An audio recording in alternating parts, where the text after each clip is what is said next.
بسم اللہ الرحمن الرحیم اللہم صلی علی سیدنا و مولانا محمد وبارک وسلم علیہ۔ ناظرین محترم، خوش آمدید کہیں گے آپ تمام دیکھنے اور سننے والوں کو۔ پروگرام آپ لوگ دیکھ رہے ہیں استخارہ اپنے میزبان ابو بکر سلطانی کے ساتھ۔ ہر روز ہماری اور آپ لوگوں کی ملاقات اس پروگرام کے ذریعے ہوتی ہے، اور آپ لوگوں کی لائیو کالز جو کہ ہم پروگرام میں شامل کرتے ہیں، آپ لوگوں کے سوالات ہوا کرتے ہیں، آپ لوگوں کے مسائل جو آپ ہمارے ساتھ ڈسکس کرتے ہیں۔ ہماری کوشش ہوتی ہے علماء کرام اور جو بھی پیران عظام ہمارے ساتھ پروگرام کا حصہ ہوں، وہ آپ احباب کی رہنمائی قرآن و سنت اور احادیث کی روشنی میں انتہائی خوبصورت انداز میں کر سکیں۔ جہاں کہیں لوگ پروگرام دیکھ رہے ہیں، سن رہے ہیں، ان تمام دیکھنے اور سننے والوں کو سلام عقیدت پیش کریں گے۔ لائیو کال کے لیے نمبرز آپ لوگوں کی ٹی وی اسکرین پر موجود ہیں۔ آپ ہمارے ساتھ جو بھی شیئر کرنا چاہتے ہیں بالکل آپ لوگ کر سکتے ہیں۔ اس کے علاوہ ہم کوشش یہ بھی کرتے ہیں، استخارے پر تو بات ہوتی ہے، استخارے کے حوالے سے بھی بات ہوتی ہے، اور سوالات مسائل جو آپ لوگ ڈسکس کرتے ہیں، شیئر کرتے ہیں، وہ ہم پروگرام میں شامل کرتے ہیں۔ اس کے علاوہ بھی ہم اپنے مہمانوں سے، علماء سے کسی نہ کسی ایک موضوع پر گفتگو کرتے ہوئے آپ تمام احباب کی رہنمائی کرتے ہیں، اور جاننے کی یہ کوشش کرتے رہتے ہیں کہ کیا مومن کے لیے جو ایک خوبصورت اور حسین زندگی گزارنے کا ایک طریقہ کار جو شریعت نے ہمیں بتا رکھا ہے، ہمیں اس کے مطابق اپنے آپ کو کس طرح ڈھالنا ہے اور کیا انداز ہم لوگوں کو اپنانا ہے۔ گفتگو کے لیے ہمارے ساتھ جو شخصیت پروگرام کا حصہ ہیں، آپ زیارت کرتے رہتے ہیں، ہمارے ساتھ ہی ہوتے ہیں اور ساتھ ہی ہوں گے انشاءاللہ۔ آپ احباب کی رہنمائی بھی کرتے ہیں اور آپ سے ہماری گفتگو بھی رہتی ہے۔ حضرت علامہ مولانا صاحبزادہ پیرزادہ حفیظ اللہ سہروردی صاحب ہمارے ساتھ پروگرام میں موجود ہیں۔ سہروردی صاحب کو خوش آمدید کہیں گے۔ السلام علیکم ورحمۃ اللہ وبرکاتہ۔ وعلیکم السلام ورحمۃ اللہ وبرکاتہ۔ بہت شکریہ علامہ صاحب قبلہ، ہمارے ساتھ ہیں اور رہنمائی کے لیے انشاءاللہ آپ کی بیٹھے ہیں۔ آپ کی کالز اور ہمارے ساتھ موضوع پر انشاءاللہ بات کریں گے۔ اس کے علاوہ آپ سب لوگ جانتے ہیں ہم تقریباً ہر روز یہ بھی بات اور اپنا پیغام اپنے جانب سے اپنے تمام دیکھنے اور سننے والوں تک پہنچاتے رہتے ہیں، جو ہمارے سیلاب متاثرین میں جو فیملیز، جو بچے، نوجوان، بزرگ، مائیں، بہنیں، بیٹیاں جو اس زد میں آئیں اور پریشانی کا شکار ہوئے، مسائل ان کے ہاں آئے، اور ہماری کوشش ہے کہ اپنے جانب سے ہر بندہ یہ جستجو کر رہا ہے، یہ کوشش کر رہا ہے جتنا جس سے جو ہو سکا ہے۔ وہ ہمارے ادارے بھی کام کر رہے ہیں اور ویلفیئرس اپنی جانب سے جو ہے وہ کام کر رہی ہیں، حکومتی حوالے سے بھی جو ہے وہ سارے معاملات دیکھے جا رہے ہیں۔ بہت حد تک جو ہے وہ سارے معاملات کو سمیٹا جا چکا ہے، لیکن ابھی بھی بہت زیادہ حد تک انہیں ہماری ضرورت ہے، اور مومن کا یہی شیوا ہے، جو تقاضا ہے اللہ رب العزت نے جو عطا کیا ہے کہ کسی کے کام آ جانا، کسی کے کام آ جانے کے بعد اس کا جو اجر ہے بے لوث وہ اللہ رب العزت کی بارگاہ سے لینا۔ ہمارے ہاں اکثر ہوتا یہ ہے کہ ہم اگر کسی کا کوئی کام کرتے ہیں یا کوئی کام کرواتے ہیں، یا پھر ہماری وجہ سے کسی کا کوئی کام ہوتا ہے، تو ہم اس انتظار میں بھی رہتے ہیں کہ ہمیں اس کا جو ہے وہ جو بینیفٹ ہے وہ بہت جلدی مل جائے۔ حقیقت میں تو یہ ہے کہ جو اس طرح کے کام ہیں، یا کسی کے ایسے کام آ جانا، اور فلاحی ہو، سیاسی ہو، سماجی ہو، یہ سارے معاملات ہر طبقے کا اپنا ایک طریقہ کار ہے، لیکن جو مستحقین تک یہ جو عمل ہے کرنا اور صحیح معنوں میں ان کی خدمات کرنا، اس کا جو اجر و ثواب ہے وہ تو حقیقی معنوں میں ہمیں اپنے پروردگار عالم کی جانب سے ملے گا، نہ تو دنیا میں رہتے ہوئے کوئی دے سکتا ہے اور نہ ہی کوئی دے گا۔ تو یہ جو تجارت کا معاملہ ہے، یہ اگر کوئی بندہ کرتا ہے تو اسے صرف خالصتاً اللہ اور اس کے رسول کی رضا کے لیے کرنا ہے، اور اپنے رب سے ہی مانگنا ہے، اور اپنے رب کی بارگاہ میں التجا اور گزارشات کرنی ہے۔ تمام دیکھنے والوں سے، سننے والوں سے ہماری گزارش ہے، جہاں کہیں لوگ دیکھ رہے ہیں، سن رہے ہیں، ایسے مخیر حضرات ہیں جن کو پروردگار عالم نے عطا کر رکھا ہے، وہ اپنے ارد گرد کے لوگوں کا خیال بھی کریں، اور بالخصوص سیلاب سے متاثرین کی مدد کیجیے۔ پروردگار عالم آپ کے بھی جان، مال، عزت، آبرو، گھر بار، آل اولاد کی پروردگار حفاظت فرمائے۔ اس کے ساتھ ساتھ ناظرین محترم، ہم آج بات کریں اپنے پروگرام میں، چونکہ اسی کے ریلیٹڈ اگر بات کی جائے تو حقوق العباد کے حوالے سے اگر جو بات کی جائے تو کیا جو ہے وہ اپنے پیاروں کے ساتھ، اپنے بھائیوں کے ساتھ، بہنوں کے ساتھ گھریلو معاملات میں رہتے ہوئے بندہ مومن کے لیے کیا حکم ہے، اور اس کو کس انداز سے، کس طریقہ کار سے اپنی زندگی کے معاملات میں رہتے ہوئے حقوق العباد کو جو ہے وہ مکمل کرنا ہے۔ تو کیا آیا ہم اپنی زندگی جو گزار رہے ہیں بہت سنہری، بہت اچھی، اس پوری زندگی میں کچھ لمحات ہمارے لیے ان احباب کے لیے، ان فیملیز کے لیے ہوتے ہیں جو ڈیزرو کرتی ہیں، یا پھر ہم بس اپنی زندگی میں مگن ہیں اور اپنے زندگی کے معاملات کو دیکھ رہے ہیں؟ حقوق العباد کے حوالے سے انشاءاللہ آج کچھ کوشش کر دیں گے اپنے پروگرام کے وقت میں رہتے ہوئے پھر صاحب سے گفتگو کی جائے۔ لائیو کال کے لیے نمبرز آپ لوگوں کی ٹی وی اسکرین پر موجود ہے، آپ سوال کرنا چاہیں، بات کرنا چاہیں ہمارے ساتھ کر سکتے ہیں، باقی انشاءاللہ آپ کو ساتھ ضرور پروگرام کا حصہ بنایا جائے گا۔ آغاز کرتے ہیں علامہ صاحب قبلہ سہروردی صاحب سے آج کے موضوع پہ گفتگو کا آغاز فرمائیے سہروردی صاحب۔ بسم اللہ الرحمن الرحیم۔ الصلاۃ والسلام علیک یا سیدی یا رسول اللہ وعلی آلک و اصحابک سیدی یا حبیب اللہ، مولا یصلی وسلم دائما ابدا علی حبیبک خیر الخلق کلہم هو الحبیب الذی ترجى شفاعته لکل حول من الاحوال مقتحم۔ بہت شکریہ سلطانی صاحب، جزاک اللہ۔ آپ نے روزانہ ہی خوبصورت کسی نہ کسی ٹاپک موجودہ حالات کے مطابق ریلیٹڈ آپ ٹاپک کا انتخاب کرتے ہیں۔ جی، حقوق العباد ایک ایسا ٹاپک ہے کہ جو میرا خیال ہے کہ شروع سے لے کے آخر تک یہ چلتا آ رہا ہے اور چلتا رہے گا جب تک انسان ہے یا جب سے انسان بنا ہے۔ یہ حقوق العباد، اور حقوق العباد ہیں کیا؟ بندوں کے حقوق ہیں۔ بندہ کیا ہے کہ جس دن سے انسان کی تخلیق ہوئی، انسان بنایا گیا، اور ایک انسان کے دوسرے انسان پر، ایک کے پاس فرائض ہوتے ہیں، دوسرے کے پاس حقوق ہوتے ہیں۔ یہ پورا لفظ حقوق و فرائض ہیں، جس کو ہم کہتے ہیں حقوق العباد، بندوں کے حقوق۔ اگر ایک کا حق ہے تو دوسرے کا فرض ہے، اس کا اگر حق ہے تو دوسرے کا فرض ہے۔ دو طرح کے حقوق ہیں، ایک حقوق اللہ ہیں اور ایک حقوق العباد ہیں۔ پوری انسانیت پہ اللہ تعالیٰ کا بھی حق ہے، یا ایھا الناس اعبدوا ربکم الذی خلقکم والذین من قبلکم لعلکم تتقون۔ اللہ تعالیٰ کا کیا حق ہے کہ اللہ نے انسان کو تخلیق کیا ہے بیسیکلی اپنی بندگی کے لیے۔ وما خلقت الجن والانس الا لیعبدون، جن و انس کو اللہ نے اپنی عبادت کے لیے بنایا ہے۔ عبادت کیا ہے؟ یہ بہت وسیع جو ہے نا ایک ٹاپک ہے، وسیع مفہوم ہے عبادت کا۔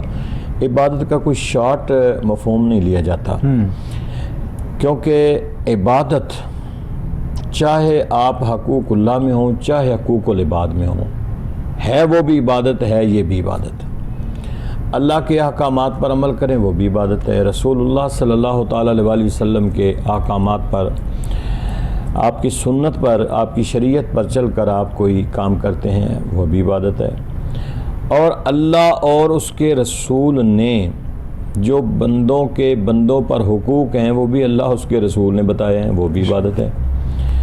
کہ ایک بندہ کہتا ہے کہ مجھے پیاس لگی ہے، اب پانی دوسرے کا ایک فرض بن جاتا ہے کہ وہ اس کو پانی پلائے، اس کا حق ہے کہ وہ پانی پیے۔ ایک بندہ بیمار ہے، اس کا حق ہے کہ دوسرے اس کی بیمار پرسی کریں، ان پر فرض ہو جاتا ہے۔ کوئی مصیبت زدہ ہے، جس طرح آپ نے آغاز پروگرام میں سیلاب زدگان کے لیے بات کی ہے، ہم کافی دنوں سے جب سے یہ ایک اللہ رب العالمین کی طرف سے پاکستانیوں پہ آزمائش کا وقت آیا ہے، آپ اس کو کوئی بھی نام لے لیں، سیلاب کی زد میں بے شمار لوگ جو ہیں وہ شہید ہو چکے ہیں، اور ڈوب کر مر جانا بھی شہادت کی قسم میں آتا ہے۔ یا بے شمار گھروں کے لوگ بے گھر ہو چکے ہیں، بیماریوں کو وبائی امراض پھیل چکی ہیں، ہزاروں کے حساب سے جانور جو ہیں وہ ہلاک ہو چکے ہیں۔ ٹھیک، تو یہ بھی ایک جو ہے ایک وہ مستحق لوگ ہیں، ان کا حق ہے. جتنے بھی سیلاب زدگان میں لوگ گھر سے بے گھر ہوئے ہیں، پریشان ہیں، مصیبت، ان کا حق ہے. ہمارے اوپر فرض ہے، ٹھیک، ہم اپنا فرض ادا کریں گے، ان کا حق ادا کریں گے. ٹھیک. تو دونوں عبادت میں ہیں، ایک دے کر عبادت کر رہا ہوتا ہے، دوسرا لے کر عبادت کر رہا ہوتا ہے. ایسے ہی جیسے زکوٰۃ ہے تو زکوٰۃ، ایک زکوٰۃ دینے والا ہے، دوسرا لینے والا ہے. ٹھیک. جو زکوٰۃ دیتا ہے وہ اپنی زکوٰۃ دے کر عبادت میں ہے. جس کا اللہ رب العالمین نے جس کا حق ہے تمہارے اوپر، وہ لے کر عبادت میں ہے. بالکل ٹھیک ہے. کنٹینیو یہیں سے علامہ صاحب گفتگو کریں گے. بریک یہاں پہ ہم نے لینی ہے، وقفے کے بعد واپس لوٹتے ہیں انشاءاللہ. آپ پروگرام دیکھتے رہیے، ہمارے ساتھ رہیے گا.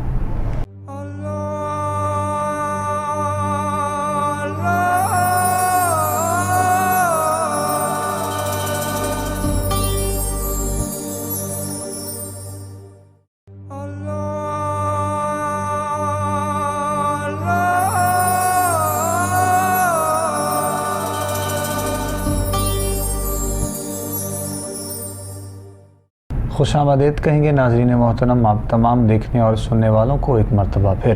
پروگرام آپ لوگ دیکھ رہے ہیں استخارہ اپنے میزبان ابوبکر سلطانی کے ساتھ. اور نمبرز لائیو کال کے لیے آپ لوگوں کی ٹی وی اسکرین پہ موجود ہیں. آپ ہمارے ساتھ بات کرنا چاہیں، سوال کرنا چاہیں، جو بھی شیئر کرنا چاہیں ہمارے ساتھ آپ لوگ کر سکتے ہیں. اور اس کے علاوہ گفتگو ہماری آج کے پروگرام میں حقوق العباد کے حوالے سے جاری ہے.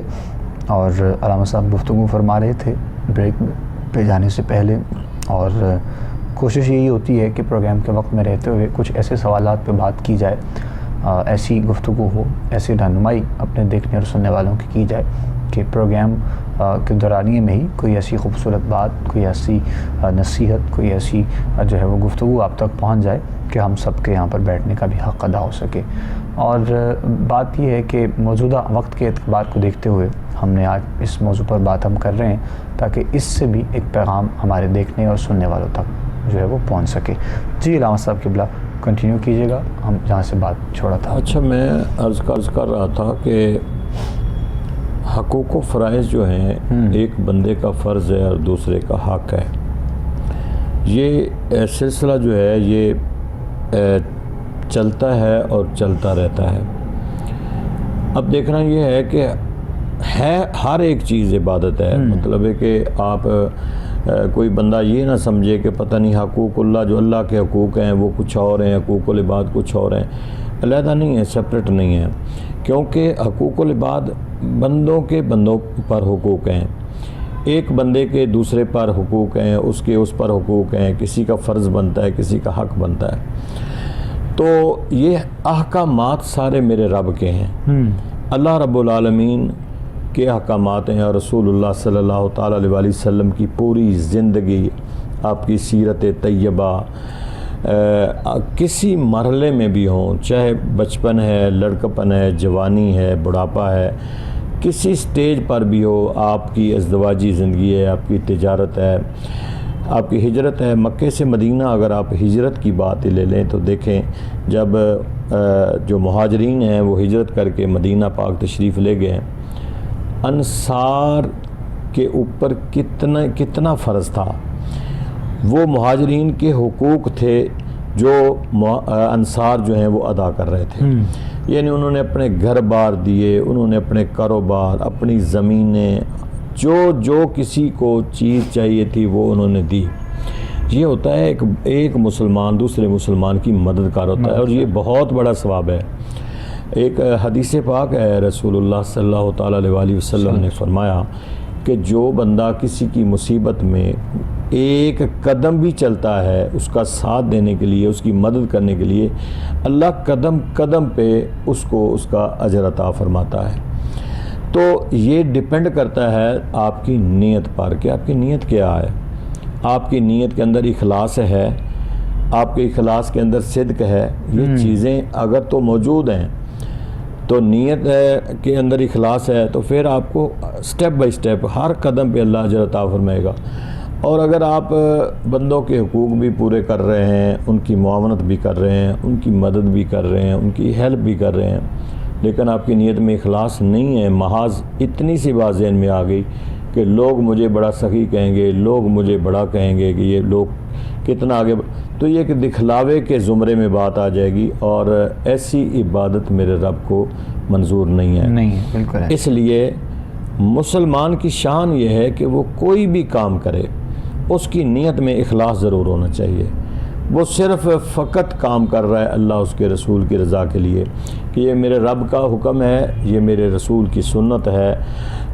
جتنے ہمارے بھائی اسلام زدگان، اور مجھے سلطانی صاحب بہت خوشی ہوتی ہے، اور میں سمجھتا ہوں کہ جہاں دوسرے ممالک مدد کرتے ہیں، پاکستان میں اگر کوئی بھی ایسی کوئی نوبت آئی ہے یا مصیبت آئی ہے، سب سے بڑھ کر پاکستانیوں نے پاکستانیوں کی مدد کی ہے۔ بالکل ایسا۔ اور اس میں وہ جو زلزلہ آیا تھا وہ بھی ہمارے سامنے ہے، اس سے پہلے بھی سیلاب آئے ہیں، کوئی بھی آفت آئے، مصیبت آئے، لیکن میں سمجھتا ہوں کہ جس گھر میں ایسے گھر ہیں جن کے پاس بیچاروں کے پورا سا ٹائم فریم ہے کھانے کا، انہوں نے بھی کچھ نہ کچھ چیزیں جو ہے نا وہ سیلاب زدگان کی ہیلپ انہوں نے بھی کی ہے۔ اگر ان کے پاس 4 کپڑوں کے جوڑے تھے تو انہوں نے 2 دے دیے ہیں، اگر کوئی تھوڑا سا آٹا بھی زائد فالتو پڑا تھا انہوں نے دے دیا، انہوں نے کہا چلیں ہم ان کی مدد کرتے ہیں۔ تو ہر ایک اپنے اپنے طور پہ، گورنمنٹ اپنی سطح پہ جو ان کا تو فرض تھا وہ کرنا، لیکن گورنمنٹ کے علاوہ پاکستان کے کونے کونے سے لوگوں نے جو صاحب ثروت ہیں، یہ جو صاحب ثروت نہیں بھی ہیں، جتنا کسی کے پاس بنتا تھا انہوں نے اپنا حق ادا کیا ہے ان کی مدد کے لیے۔ تو یہ عبادت ہے۔ رستے میں جاتے ہوئے کانٹا اٹھا کے سائڈ پہ رکھ دینا، کسی کو لگ نہ جائے، پتھر کا روڑا اٹھا کے رکھ دینا کسی کو، یہ عبادت ہے۔ پانی کا گلاس کسی کو پیش کر دینا، یہ عبادت ہے۔ کوئی بزرگ آیا آپ اس کو اپنی جگہ پہ بٹھا دیتے ہیں، عبادت ہے۔ عبادت کیا سمجھتے ہیں؟ عبادت کو چھوٹا سا جو ہے یہ فریم ورک تو نہیں ہے، یا چھوٹا سا کوئی اس کا جو اس کی تشریح نہیں ہے، مفہوم نہیں ہے۔ دوسرے الفاظ میں ایسے بھی کہہ سکتے ہیں کہ صرف رب کی بارگاہ میں سجدہ کرنا ہی عبادت نہیں ہے، مطلب وہ عبادت تو اپنی جگہ ہے جو 5 گانا نماز کی صورت میں ہم نے کرنی ہے، یہ عبادات کا عمل بھی جاری ہو ساری بندے مومن۔ سلطانی صاحب یہ ساری عبادات ہیں، بالکل۔ عبادات جو ہیں ان کا مفہوم کوئی مختصر نہیں ہے، یہ بہت بڑا ہے۔ انسانیت سے لے کر اب دیکھیں نا کہ بچہ جو ہے چھوٹا سا وہ بچہ پیدا ہوتا ہے، اس پر شاید فرائض نہیں ہے ابھی چھوٹے سے بچے پر، لیکن وہ کسی نہ کسی زمرے میں بچہ بھی عبادت کر رہا ہوتا ہے۔ اگر وہ عبادت نہیں کر رہا ہوتا تو بچے کی جو ماں باپ یا دوسرے ہیلپ کر رہے ہوتے ہیں وہ عبادت ہو رہی ہوتی۔ ماں بچے کا حق ادا کر رہی ہے، دودھ پلا رہی ہے، عبادت ہے۔ باپ بچے کا حق ادا کر رہا ہے، وہ عبادت ہے۔ ایسے تو نہیں کہا گیا کہ جو اپنی ایک بیٹی کی صحیح معنوں میں تربیت کر کے جوان کر کے شادی کر دیتا ہے اللہ اسے بھی جنت عطا فرما دیتا ہے۔ وہ مالک نے تو آپ کو معاف کرنا ہے، آپ کو بخشنا ہے، وہ تو ایک بہانے تلاش کر رہا ہے کہ کسی نہ کسی طرح دوسرے کی مدد کریں، ہیلپ کریں، تو یہ بہت بڑی ہیلپ ہوتی ہے۔ عبادت صرف یہی بعض ہمارے لوگوں کے ذہن میں آتا ہے کہ بس 5 وقت کی نماز پڑھ لی عبادت ہے، روزہ رکھ لیا، حج کر لیا، زکوٰۃ دے دی۔ بھائی اس کے علاوہ عبادت کا مفہوم بہت وسیع ہے۔ حقوق العباد میں چلے جائیں، میاں بیوی کے حقوق ہیں، والدین کے حقوق ہیں، اولاد کے حقوق ہیں، ہمسایوں کے حقوق ہیں، رشتہ داروں کے حقوق ہیں۔ مقصد کس کا میں نام لوں، ایون کہ جانوروں کے بھی حقوق ہیں، جانوروں کے بھی حقوق ہیں۔ وہ بڑا مشہور واقعہ ہے کہ ایک اونٹنی حضور کی بارگاہ میں آئی اور اس نے آ کے شکایت کی کہ میرا مالک جو ہے وہ مجھے چارہ بہت کم دیتا ہے، خوراک کم دیتا ہے، مجھ سے کام زیادہ لیتا ہے۔ اب دیکھو نا کہ جانوروں کے بھی حقوق ہیں، وہ بھی شکایت کر سکتے ہیں، تو رسول اللہ صلی اللہ علیہ وسلم نے اس کے مالک کو بلایا۔ آپ تو رحمت للعالمین تھے، کائنات کے رحمت بن کے آئے تھے، سبحان اللہ۔ آپ کے پاس تو دیکھیں اگر آپ کی سیرت کو پڑھیں تو کوئی ایسی چیز نہیں جو آپ کے پاس نہ آئی ہو۔ جنات آپ کے پاس آتے تھے، پہاڑ آپ کو سجدہ کرتے تھے، پہاڑ آپ کے گزرنے سے خوشیاں مناتے تھے، جہاں سے گزرتے تھے مصطفیٰ کو پہاڑ سلام کرتے تھے۔ تو آپ نے اس کے مالک کو بلایا اور کہا کہ تو اس نے تیری شکایت کی ہے، تو اس سے کام زیادہ لیتا ہے، اسے چارہ کم دیتا ہے، اس کو خوراک پوری دو۔ تو معلوم یہ ہوا کہ اگر آپ ایک جانور سے کام زیادہ لے رہے ہیں تو پھر اس کا حق ہے کہ آپ اس کو خوراک بھی اس کے مطابق دیں. تو جانوروں کے بھی حقوق ہیں، ہمارے اوپر حقوق ہیں. وہ تو بے زبان ہے، وہ بیچارہ بولتا نہیں ہے، جانور بول نہیں رہا، لیکن ہمیں کم از کم احساس ہونا چاہیے. ایسے تو نہیں کہا گیا، مسئلہ ہے کہ آپ قربانی کا جانور بھی اگر آپ قربان گاہ تک لے کے جا رہے ہیں تو پہلے اس کو پانی پلائیں، اس کو چارہ دیں، اس کو کھلا پلا کے پھر اس کو قربان گاہ تک لے جائیں، اور پھر اللہ کی رضا کے لیے اللہ کے احکامات کے مطابق پھر اس کی قربانی کر دیں.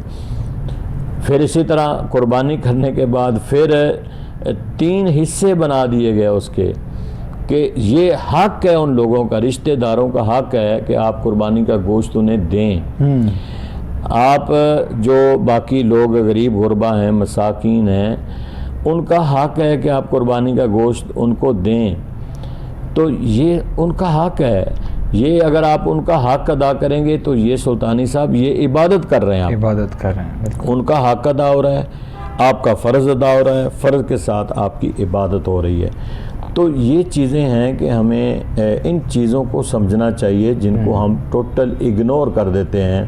ہم سمجھتے ہیں بس ٹھیک ہے، شاید ہماری زندگی کا ایک نقطہ نظر یہی ہے کہ دنیا پہ آنا، اس کے بعد کھانا، کھانے کے بعد سو جانا، اور سونے کے بعد مر جانا. یا پھر ایسا بھی اکثر دیکھنے میں آتا ہے کہ مطلب اپنے، یہ تو ایک نارمل سی بات ہے، اپنے مطلب کی چیز کو یا پھر اپنی ضروریات کی چیز کو جو ہے وہ ہم لوگ بہت جلدی سے سمجھنے کی کوشش کرتے ہیں.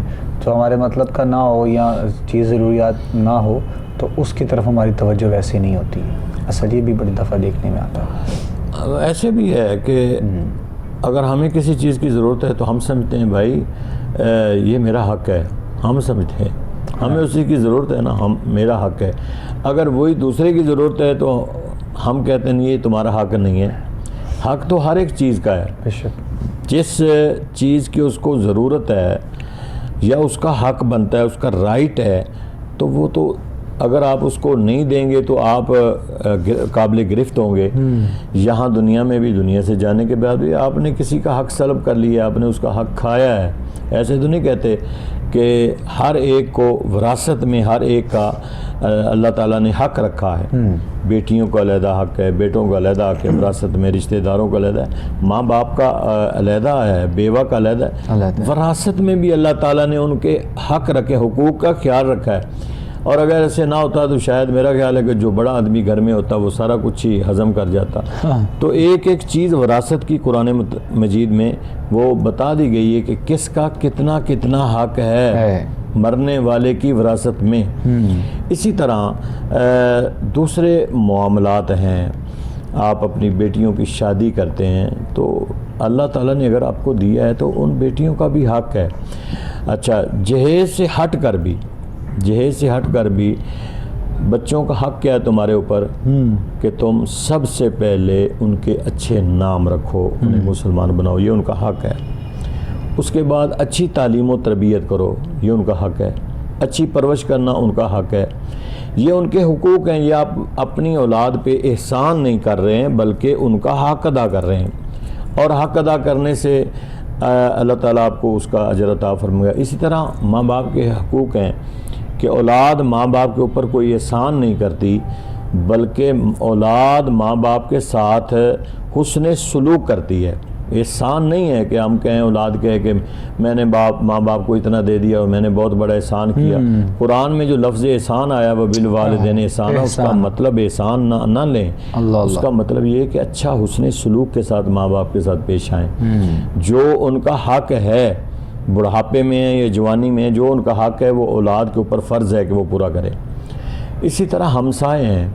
ہمسایوں کے حقوق ہیں کہ آپ کی وجہ سے ہمسایوں کو تکلیف نہ ہو. یہاں تک بھی روایت میں آتا ہے کہ آپ کوئی ایسی چیز پکا رہے ہیں، ہنڈیا بنا رہے ہیں، اس کو بھی اس انداز میں کہ اس کی خوشبو بھی دوسرے گھر میں نہ جائے.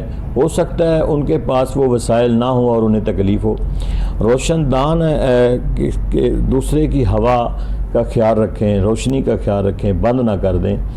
تو ہمسایوں کے اتنے زیادہ حقوق ہیں کہ آپ اندازہ نہیں کر سکتے. تو یہ عبادت ہے. جب آپ کسی کا حق ادا کر رہے ہیں تو وہ عبادت ہے. صرف عبادت، سجدے کا، رکوع کا، قیام کا، یہ اللہ کے فرض ہیں. نماز پڑھنی، وہ آپ نے نہیں پڑھیں گے تو پھر آپ کو اس کا حساب دینا پڑے گا. لیکن اس کے حقوق اللہ کے علاوہ جو حقوق العباد ہیں، ہر ایک بندے کا کوئی ایسا بندہ نہیں جس کا دوسرے کے اوپر حق نہیں ہے. یہ دیکھیں نا کہ آپ دو مسلمان آمنے سامنے سے آ رہے ہوتے ہیں، اب دونوں میں سے پہل کرنی ہے سلام. ایک سلام کرتا ہے تو دوسرا جو ہے وہ جواب دینے کا پابند ہے کہ وہ جواب دے اسے. بالکل ٹھیک. اگر وہ سلامتی دے رہا ہے السلام علیکم ورحمۃ اللہ وبرکاتہ، اگر اس کو اس کے اوپر سلامتی ہے، رحمت ہے، برکت بھیج رہا ہے، پھر اس کا فرض ہے کہ وہ جواب دے. اس کا بھی حق ہے اسی سلامتی اور برکت اور رحمت کو لینے کے لیے. تو ہم ان چیزوں کا سلطانی صاحب خیال نہیں کرتے. اسلام جس طرح آپ نے بات کی ہے تو اس معاملے میں بہت دفعہ یہ چیز دیکھنے میں آتی ہے، عجیب سی یہ بھی ایک روایت جس کا آغاز ہو چکا ہے کہ دیکھتے ہوئے بھی کسی کو، مطلب جاننے والے کو اگنور کر دینا اور پھر اس انتظار میں رہنا کہ یہ پہلے سلام کرے تو میں اس کے سلام کا جواب دوں، یا یہ پہل اپنی طرف سے کرے تو میں آگے بڑھوں. یہ بھی ایک بڑا عجیب سا عمل جو ہے وہ اکثر دیکھنے میں محافل میں، مجالس میں، گیدرنگز میں جو ہے وہ نظر آتا ہے. یہ میں سمجھتا ہوں کہ انسان کی نا یہ کم عقلی بھی ہے، بیوقوفی بھی ہے. یہ تو کبھی سوچنا بھی نہیں چاہیے. دیکھو نا، آپ نے نیکی میں آپ نے پہل کرنی ہے. سلام ایک دوسرے بندے کو سلام کرنا یہ ایک بہت بڑی نیکی ہے. تو کیوں سوچیں کہ آپ اس نیکی میں دوسرے کو پہل کیوں کرنے دیتے ہیں؟ آپ خود پہل کریں. اور پھر ہمارے ہاں رواج ہے کہ اگر کوئی بہت بڑا آدمی جا رہا ہے، تھوڑی سی وہ سمجھتا ہے کہ شاید میرے اوپر سلام ہے ہی نہیں کہ میں کسی کو سلام کروں، چھوٹا مجھے سلام کرے. یہ بھی بات نہیں ہے. پھر کچھ ہمارے مذہبی طبقے کے لوگ بھی، افراد بھی ہیں جو جا رہے ہوتے ہیں تو وہ سمجھتے ہیں کہ یہ سارے میرے مقتدی ہیں، یہ سارے میرے نیچے ہیں، یہ مجھے سلام کریں، میں کو سلام کروں. بھائی ہم سارے کلمہ گو ہیں اور سارے مسلمان ہیں. یہ علیحدہ بات ہے کہ اللہ تعالیٰ نے کسی کو کسی شعبے میں بڑا کر دیا، کسی کو کسی شعبے میں بڑا کر دیا، لیکن جب ہم نماز کے لیے جاتے ہیں تو وہاں کوئی بڑا نہیں ہے. وہاں آپ نے جو پہلے آیا اس نے پہلی صف میں کھڑے ہونا ہے. تو سلام کرنے میں جو پہل کرتا ہے اس کو اس کا زیادہ ثواب ملتا ہے. جو دوسرا اس کا جواب دیتا ہے اس کو اس کے جواب کے اس پر تو فرض ہو جاتا ہے کہ وہ جواب دے، کہ وہ جواب دے اس کا. اگر اس نے کہا السلام علیکم، اب دیکھیں نا یہ بات تو ہو گئی زندہ کے لیے. میں اگر آپ تھوڑا سا سیرت کا مطالعہ کریں تو دنیا سے چلے گئے ہیں، فوت شدہ ہیں، ان کا بھی حق ہے ہمارے اوپر. جی ہاں. وہ جو جن کو ہم کہتے ہیں کہ وہ مر گئے ہیں، وہ دنیا سے چلے گئے ہیں، وہ فوت ہو گئے ہیں. بھائی وہ فوت ہو گئے ہیں، وہ منتقل ہوئے ہیں. ایک جہان سے دوسرے جہان میں انتقال کر جانا، منتقل ہو جانا، وہ اس عالم دنیا سے عالم برزخ کی زندگی میں چلے گئے. لیکن ان کے حقوق تو ہیں. آپ کے بھی حق ہیں. ہم داتا حضور میں جاتے ہیں تو کیا کرنے جاتے ہیں؟ ہم کیا کرنے جاتے ہیں؟ ہمیں نہیں پتہ. ہمیں پتہ ہے کہ وہ اللہ کا بندہ ہے. ہم جا کے وہاں دعا کرتے ہیں کس لیے؟ کہ یا اللہ ان کے درجات کو بلند فرما. لیکن وہ اللہ کے ولی کامل ہیں. ہم وہاں جا کر حاجات پیش کرتے ہیں، دعا مانگتے ہیں. مالک ان رحمت اللہ قریب من المحسنین، یہ تیرے محسن بندے ہیں، تیری رحمت ان کے قریب ہے. ان کے طفیل یا اللہ تو میری حاجات کو پورا فرما. حاجات اللہ نے پوری کرنی ہے. جو کچھ دینا ہے وہ میرے رب نے دینا ہے. لیکن اس ولی کامل وہ اللہ اپنے اس دوست محبوب بندے کے صدقے وہ آپ دعا مانگ رہے ہیں وہ عطا کر دیتا ہے. تو اس لیے ہمارے بھی حق ہیں ان کے اوپر، ان کے بھی حق ہیں ہمارے اوپر. ہم جاتے ہیں، ہم ان کے لیے جا کے دعائیں خیر کرتے ہیں، ان کے درجات کی بلندی کے لیے دعا کرتے ہیں. پھر وہ اللہ کے نیک بندے اللہ کے حضور میں ہماری سفارش کرتے ہیں، ہمارے بھی کام بن جاتے ہیں. تو اگر یہ سلسلہ منقطع ہو گیا ہوتا اور لین دین نہ ہوتا تو کیوں جاتے ہیں جب ہم قبرستان؟ تو سنت ہے، حضور علیہ الصلوۃ والسلام نے فرمایا جب آپ قبرستان جائیں السلام علیکم یا اہل القبور. کیوں کہتے ہیں؟ اگر وہ سنتے نہیں، اگر وہ جواب نہیں دیتے تو آپ سلام کیوں کہتے ہیں انہیں؟ جیسے آپ سلام کہتے ہیں ایسے وہ آپ کو جواب بھی دیتے ہیں. بالکل وہ بھی جواب دیتے ہیں۔ تو اگر وہ جن کو ہم مردے کہتے ہیں، جو فوت شدہ ہیں، اگر ان کے حقوق ختم نہیں ہوئے تو زندہ انسان کا حق کیسے ختم ہو سکتا ہے؟ اس لیے ہم سمجھتے نہیں ہیں، ہمیں ہر دوسرے ساتھی کا ہمیں خیال رکھنا چاہیے، اور ان کے جو حقوق بنتے ہیں وہ ہمیں پورے کرنے چاہیے۔ ہمارے اوپر فرض ہے، اور یہ بہت بڑی نیکی ہے، یہ بہت بڑا اجر و ثواب ہے۔ کوئی مشکل وقت میں اگر آ جاتا ہے تو وہ آپ کو کہتا ہے کہ میں اس مصیبت میں ہوں، جتنے قدم چل کے جائیں گے آپ اس کے ساتھ اس کی مصیبت میں کام آنے کے لیے اللہ تعالیٰ آپ کو ایک ایک قدم پہ نیکیاں عطا فرماتا ہے، ایک ایک قدم پہ اجر عطا فرماتا ہے۔ تو اس کا مطلب یہ کہ اس کا حق تھا، ہم وہ حق ادا کرنے کے لیے، اپنا فرض پورا کرنے کے لیے جا رہے ہیں، اللہ ہمیں نیکیاں دے رہا ہے۔ اصل میں نہ چاہتے ہوئے بھی بہت سے ایسے معاملات میں ہماری طرف سے غفلت جو ہے وہ علامت ہو جاتی ہے، اور وہ جو غفلت ہوتی ہے وہ پھر آہستہ آہستہ ایک ایسی سٹیج پہ چلے جاتی ہے کہ ہمیں پتہ چلتا ہے کہ ہم کسی چیز کے گنہگار اس وقت جو ہے کسی عمل کے حوالے سے ہو رہے ہیں۔ تو وہ ساری چیزیں ختم کرنے کے لیے بہت اچھی گفتگو آپ نے فرمائی، اور جو حقوق العباد کے حوالے سے جو آپ نے ایک ترتیب سے بتایا کہ کس طرح کس پہ کیسے حق ہے، تو یہ اگر ایک بندہ مومن ایک جو ہے وہ اپنے آپ سے ہی اس کا آغاز کرنا چاہے صحیح معنوں میں، تو اس کے لیے کیا انداز ہونا چاہیے، طریقہ کار کیا اس کو اپنانا چاہیے، اور کس طرح وہ آسان طریقے سے اپنے آپ سے یہ سارا آغاز کر سکتا ہے تاکہ پھر آہستہ آہستہ وہ لوگوں تک بھی یہ پیغام جو ہے وہ پہنچا سکے۔ دیکھیں سلطانی صاحب، سب سے پہلا کام جو ہے نا ایک مسلمان کے لیے، وہ اپنے اندر ایک اچھا اخلاق پیدا کر لے۔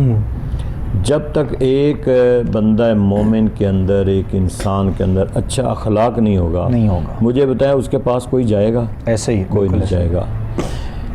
اگر کسی کا برا اخلاق ہے، وہ کوئی بھی آیا بدتمیزی سے گفتگو کرتا ہے، اس کے پاس تو آئے گا ہی کوئی نہیں۔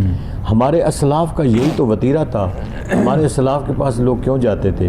سب سے بہترین ان کا اخلاق تھا، لوگ خود بخود جاتے تھے ان کے اچھے ایٹیچیوڈ کے لیے، ان کا اچھا بیہیویئر ہوتا تھا، اچھا اخلاق ہوتا تھا، کہ ایسے کہ وہ بندے کے اندر اپنا گھر بنا لیتے تھے۔ سب سے پہلے ایک بندہ مومن کی شان ہے، اور میرے نبی صلی اللہ تعالیٰ علیہ وسلم کا فرمان بھی ہے، تم اپنے اچھے اخلاق کی ضمانت دو، میں تمہیں جنت کی ضمانت دیتا ہوں۔ اللہ، آپ اپنے اندر اچھا اخلاق پیدا کریں کہ لوگ آپ سے گھبرائیں نہ، لوگ آپ سے ڈریں نہ، لوگ آپ سے دور نہ رہیں، آپ کے اچھے اخلاق کی وجہ سے آپ کی صحبت کو اختیار کریں۔ جب آپ کی صحبت میں آئیں گے، آپ کو اپنا راز نہ بنائیں گے، آپ کو اپنی مشکلات بتائیں گے، آپ کو ہر اپنی آنے والی یا گزری ہوئی یا جو موجودہ مصیبت ہے اس کے بارے میں آگاہ کریں گے، آپ ان کے کام آ سکیں گے۔ جتنی ہیلپ ہو سکے گی آپ ان کی ضرور کریں گے، نہیں تو دعائے خیر تو آپ ضرور کریں گے۔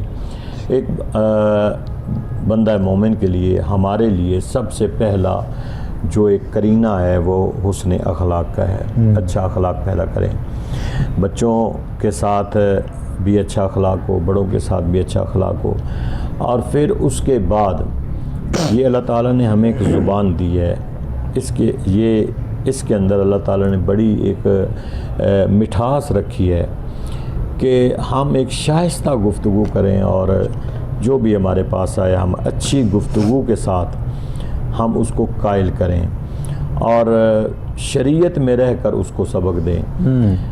ہم گمراہ نہ کریں اس کو اپنے۔ اور ہوتا کیا ہے سلطانی صاحب کہ جب تک بندے کے اندر اپنا ذاتی لالچ پیدا نہ ہو، مفاد پیدا نہ ہو، اس وقت تک اس کی ہر گفتگو اثر انداز ہوتی ہے۔ اور جب وہ بندہ ایک اپنے لالچ میں یا اپنے حساب میں پڑ جاتا ہے تو پھر سمجھیں کہ جتنی مرضی وہ گھنٹے گفتگو کرتا رہے وہ بے اثر ہو جاتی ہے۔ تو بندہ مومن کے لیے یہ ہے کہ ہم اپنے اندر حسن اخلاق پیدا کریں، ہم دوسروں کے کام آئیں۔ نماز کا مقصد یہ نہیں ہے، نماز بہت سارے ہمارے سامنے سوالات رکھتی ہے، نماز پڑھنے والے یہ تمہارے سامنے سوالات ہیں، ان پر آپ نے عمل کرنا ہے۔ نمازی، آج کا نمازی جو ہے وہ اتنا بے درد کیوں ہو چکا ہے؟ آج کا نمازی جو ہے وہ اتنا لاپرواہ کیوں ہو چکا ہے؟ نماز اس کا مطلب یہ ہے کہ نماز سے کچھ سیکھا نہیں ہے، نماز نے تمہیں کچھ دیا نہیں ہے، نماز آپ صحیح پڑھتے نہیں ہیں۔ نماز تو ایک ایسا اللہ کا فریضہ ہے، بندہ مومن جب نماز صحیح معنوں میں پڑھ رہا ہوتا ہے تو وہ تو ایک نرم مزاج ہو جاتا ہے، اس کا تو لب و لہجہ چینج ہو جاتا ہے، اس کی گفتار، اس کی رفتار، اس کی چال ڈال سب چینج ہو جاتی ہے، وہ اللہ کے حضور میں اتنا اپنے آپ کو نیچے لے جاتا ہے۔ تو ہمیں اپنے اخلاق کو اچھا کرنا چاہیے، مساوات کو اچھا کرنا چاہیے، عدل و انصاف کو اچھا کرنا چاہیے۔ یہ چیزیں جب تک ہم اپنے اندر سے، اور ہم دوسروں کو لیکچر دینے کی بجائے ہم سیلف بذات خود ہم اپنے آپ کو صاف کریں۔ ہر بندہ یہ چیز ذہن میں بٹھا لے کہ میں نے جھوٹ نہیں بولنا، میں نے اپنے اندر سے یہ برائیوں کو ختم کرنا ہے۔ تو میرا خیال ہے کہ اگر بندہ، ماں باپ ہی ہیں، وہ اپنے آپ کو صاف کر لیں، اولاد آٹومیٹیکلی ماں باپ کو دیکھ کے صاف ہو جائے گی۔ ماں باپ کو دیکھے کہ میرا ماں باپ جھوٹ نہیں بولتا، میرا ماں باپ برائی نہیں کرتا، میرا ماں باپ 5 وقت کی نماز پڑھتا ہے، یہ کسی کے دل آزاری نہیں کرتا، یہ حقوق العباد کا بڑا خیال رکھتا ہے، حقوق اللہ پورے کرتا ہے، تو آٹومیٹیکلی اولاد اپنے ماں باپ کو فالو کرے گی۔ اور اگر ہم ہی نہیں کریں گے تو اولاد فالو نہیں کرے گی۔ ہم اکثر لوگ شکایت کرتے ہیں کہ بچے صبح نہیں اٹھتے اور صبح کی نماز نہیں پڑھتے، تو اس کا بہترین خوبصورت جواب ہے کہ آپ نہیں اٹھتے، آپ صبح اٹھیں، آپ نماز پڑھیں۔ جب آپ اٹھیں گے، ایک دن بچے نہیں اٹھیں گے، دوسرے دن نہیں اٹھیں گے، تیسرے دن وہ آپ کو فالو کریں گے کہ میرا ماں باپ صبح اٹھ رہا ہے، میں کیوں نہیں اٹھتا بھائی؟ ایسے ہی آپ کہتے ہیں جی ہمارے بچے دعا کریں مولانا صاحب، ہمارے بچے صبح اٹھ کے قرآن نہیں پڑھتے، تو میرا ان سے سوال ہوتا ہے کہ آپ کتنا قرآن پڑھتے ہیں؟ پہلے تو یہ بتائیں نا کہ آپ صبح اٹھ کے کتنا قرآن پڑھتے ہیں؟ آپ تو قرآن پڑھتے نہیں، آپ بچوں سے کیا تقاضا کر رہے ہیں کہ بچے قرآن نہیں پڑھتے؟ تو یہ اگر ہم سیرت کا مطالعہ کریں تو تاریخ کا مطالعہ کریں تو ایسے تو نہیں مادرزاد ولی پیدا ہو گئے کہ پیدا ہونے کے بعد جب استاد کے پاس جاتے ہیں تو 14 15 سپارے سنا دیتے ہیں، تو استاد پوچھتا ہے کہ بیٹا یہ آپ نے کہاں سے؟ میں ماں کے پیٹ میں تھا، میری ماں قرآن پڑھتی رہتی تھی، میں سنتا رہتا تھا۔ مطلب یہ کہ دیکھیں، اگر ہم آل رسول کی طرف ہم چلے جائیں بالفرض، ان کا وہ ہمارے سب سے زیادہ وہ ہمارے لیے نمونہ ہے۔ تو سیدہ پاک چکی کا پر آٹا پیستے ہوئے بھی قرآن پڑھتی رہتی، انہوں نے تو ساری زندگی قرآن چھوڑا ہی نہیں ہے۔ امام حسین علیہ السلام دیکھ لیں کہ سر نیزے پہ ہے اور قرآن پڑھ رہے ہیں، وہ قرآن چھوڑتے نہیں تھے، ہم قرآن پڑھتے نہیں ہیں۔ تو اس لیے قرآن کی بڑی برکت ہے۔ یہ چھوٹے چھوٹے کام ہیں، چھوٹے چھوٹے، ہم ان کو کر سکتے ہیں لیکن کرتے نہیں۔ صبح اٹھ سکتے ہیں لیکن اٹھتے نہیں، صبح اٹھ کے قرآن پڑھ سکتے ہیں لیکن پڑھتے نہیں۔ تو یہ چیزیں ہم خود اپنے اندر پیدا کر لیں تو میرا خیال ہے کہ جب ہم خود ٹھیک ہو جائیں گے، ہمارے گھر کا سسٹم، ماحول ٹھیک ہو جائے گا، تو معاشرہ افراد سے بنتا ہے، کسی ایک فرد سے نہیں بنتا، افراد سے بنتا ہے۔ ہر فرد جو ہے، ہر گھر کا سربراہ جو ہے، اس سے پوچھا جائے گا کیوں کلکم راع و کلکم مسئول عن رعیتہ، ہر ایک کو اس کی رعیت کے بارے میں سوال کیا جائے گا، پوچھا جائے گا۔ تو گھر کے سربراہ سے بھی پوچھا جائے گا، ملک کے سربراہ سے بھی پوچھا جائے گا، صوبے کے سربراہ سے بھی پوچھا جائے گا، جس کے نیچے جو رعیت ہے وہ اس سے پوچھا جائے گا۔ تو اس لیے ہم اپنے گھروں کو ٹھیک کر لیں، ہم اپنے آپ کو ٹھیک کر لیں، معاشرہ آٹومیٹیکلی ٹھیک ہو جائے گا۔ اور اگر ہم کہیں کہ اوپر سے کوئی چیز مسلط ہو جائے، وہ ممکن نہیں ہے۔ بالکل ایسے ہی ہے۔ بہت تفصیل کے ساتھ اور بہت خوبصورت انداز میں حضرت علامہ مولانا قبلہ پیرزادہ حفیظ اللہ سہروردی صاحب نے آج کے موضوع پر گفتگو کی، اور اس کے ساتھ ساتھ یقیناً آپ سب نے بھی گفتگو سماعت کی ہے، اور ایک طریقہ کار بندہ مومن کا جو ہونا چاہیے وہ بھی آپ نے بتایا اور سکھایا بھی اور سمجھانے کی کوشش بھی کی کہ ہمارے اپنے اندر جو کمی، جو کوتاہیاں ہیں، ہمیں ان کو دیکھتے ہوئے اپنے آپ کو سب سے پہلے بدلنے کی بہت زیادہ حد تک ضرورت ہے۔ اور جہاں تک رہی بات روحانیت کا جو ہے وہ دعویٰ کرنے والے اور دور دور تک جن کا روحانیت سے کوئی تعلق جن کا نہیں ہوتا ہے، انہیں چاہیے کہ اپنی زندگی کو بدلنا اور بدلنے کے لیے سب سے پہلے قرآن اور صاحب قرآن سے محبت اور عقیدت بہت ضروری ہے۔ اس کے علاوہ پنجگانہ نماز کے بارے میں تو ویسے ہی ہمارے پروگرام استخارہ میں عام روٹین میں بھی پیر صاحب قبلہ اور بھی ہمارے دیگر مہمان شاہ صاحب بات کرتے رہتے ہیں، لیکن یہ ایک اپنے اندر کی جو ہے وہ تمام چیزوں کو صاف کرنے کے لیے، اپنے اندر کی صفائی کے لیے ہمیں رب کی بارگاہ میں جھکنے کی بہت اشد ضرورت ہے، اور وہیں پر التجائیں کرنی ہے، وہیں پر گزارشات کرنی ہیں، نہ کہ ہم کسی اور کے آگے ہاتھ پھیلائیں، کسی اور کے آگے التجا کریں۔ اور وہ ایسا کریم ہے کہ جس کی بارگاہ میں بے شمار دفعہ جو ہے وہ بندہ حاضر ہوتا ہے، لیکن وہ عطا ہی کرنے والا ہے۔ دنیاوی طور پہ تو بندہ ایک دفعہ، دو دفعہ، تین دفعہ کسی سے کوئی چیز مانگتا ہے، لیکن کسی نہ کسی ایک وقت پہ آ کے اس کو انکار ہوتا ہے۔ تو لہٰذا تمام ہمارے دیکھنے والے سننے والوں سے انتہائی محبت اور عقیدت کے ساتھ یہ گزارش ہے، جہاں کہیں لوگ آج پروگرام دیکھا سنا، استخارے کے ساتھ ساتھ حقوق العباد پر ہماری جو گفتگو کی گئی، پروردگار عالم توفیق عمل ہم سب کو عطا فرمائے۔ محبتیں بانٹیے، پیار کیجئے، اپنے دوست احباب ارد گرد کے لوگوں کا خیال کیجئے۔ یہ ساری چیزیں عبادات میں آتی ہیں۔ جس طرح آغاز میں پیر صاحب قبلہ سے بات ہوئی کہ سجدہ کرنا رب کی بارگاہ میں، نماز پڑھنا، قرآن کی تلاوت کرنا، یا کوئی وظیفہ کرنا، یا پھر جو ہے وہ نماز کے علاوہ کوئی ایسی عبادات جو بندہ زیادہ یہ انفرادی عبادت، بالکل انفرادی عبادت، لیکن جو حقیقی معنوں میں کسی کا دل جو ہے وہ اگر دکھایا ہے تو اس کو منا لینا، اور کسی ایسے اپنے قریبی احباب کی جانب توجہ ہو اور وہ کسی چیز کا منتظر ہو اور اس کا وہ مستحق بھی ہو، اور آپ اس کی ہیلپ کر دیں اور اس کے ساتھ اچھے جو ہے وہ طریقہ کار سے آپ اس سے ٹریٹ کر لیا جائے، تو یہ ساری چیزیں بھی عبادات میں آتی ہیں۔ تو ہماری کوشش انشاءاللہ رہے گی آج کے دن سے، اللہ کریم کی بارگاہ میں دعا ہے کہ مالک کائنات ہم سب کو عمل کی توفیق عطا فرمائے، اور یوں ہی آپس میں ہم سب کو جو ہے وہ پیار، اتفاق، محبت کے ساتھ زندگی کے دن جو ہے وہ بسر کرنے کی توفیق عطا فرمائے۔ اور آپ لوگوں کے سوالات بھی ہوتے ہیں، آپ لوگوں کے پیغامات بھی ہم تک پہنچتے رہتے ہیں واٹس ایپ کے ذریعے، خط کے ذریعے، اور ہماری بھی کوشش ہوتی ہے کہ اپنے پروگرام کے دورانیے میں رہتے ہوئے ہم جو ہے وہ آپ کی چیزوں کو شامل کریں، اور باقی چیزیں انشاءاللہ کل بھی جب آپ سے ملاقات ہوگی تو ایک نئے موضوع کے ساتھ اور ایک نئے دن کے ساتھ انشاءاللہ ہوگی، اور ایسے ہی موضوعات ہم کوشش کریں گے کہ ہم لاتے رہیں آپ کی خدمت میں۔ علامہ صاحب ہوں، شاہ صاحب ہوں، جو بھی ہمارے مہمان ہوں، وہ آپ لوگوں کی رہنمائی انتہائی خوبصورت انداز میں کرتے رہتے ہیں۔ اپنا بہت سا خیال رکھیے گا، دعا میں یاد رکھیے گا۔ آخر میں انشاءاللہ دعا ہوگی، علامہ صاحب قبلہ دعا فرمائیں گے اور ہمارے ساتھ آپ دعا میں شامل ہو جائیے گا۔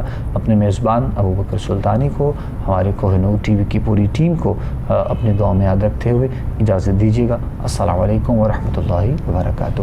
بسم اللہ۔ اللہم صلی علی سیدنا و مولانا محمد وعلی آل سیدنا و مولانا محمد وبارک وسلم علیہ۔ اللہم ربنا آتنا فی الدنیا حسنۃ وفی الآخرۃ حسنۃ وقنا عذاب النار۔ پروردگار عالم، ہماری خطاؤں سزاؤں کو معاف فرما، ہماری مشکلات کو آسان فرما، پریشانیوں کو دور فرما۔ جو الفاظ ہم نے آج اس پروگرام میں زیر لب بالائے لب ادا کیے، یا اللہ ان کو اپنی بارگاہ میں قبول فرما کے ہماری زندگیوں میں آسانیاں پیدا فرما، ہمارے آنے والا ہر وقت ہمارے لیے درست فرما، ہماری سمت کو درست فرما۔ یا اللہ ہمیں حضور کی شریعت پر عمل کرنے کی توفیق عطا فرما۔ جتنے بھی ہمارے پروگرام کو دیکھنے والے ناظرین ہیں، دعا میں شامل ہیں، سب کی حاجات کو پورا فرما۔ پروردگار عالم، ہم پہ اپنا کرم فرما، فضل فرما، ساری امت کی خیر فرما، پاکستان کی خیر فرما، بیماروں کو صحت اور تندرستی عطا فرما۔ جتنے کلمہ گو دنیا سے چلے گئے، پروردگار عالم سب کی بخشش و مغفرت فرما۔ وصلی اللہ علی النبی الکریم الامین وعلی آلہ وصحبہ اجمعین برحمتک یا ارحم الراحمین۔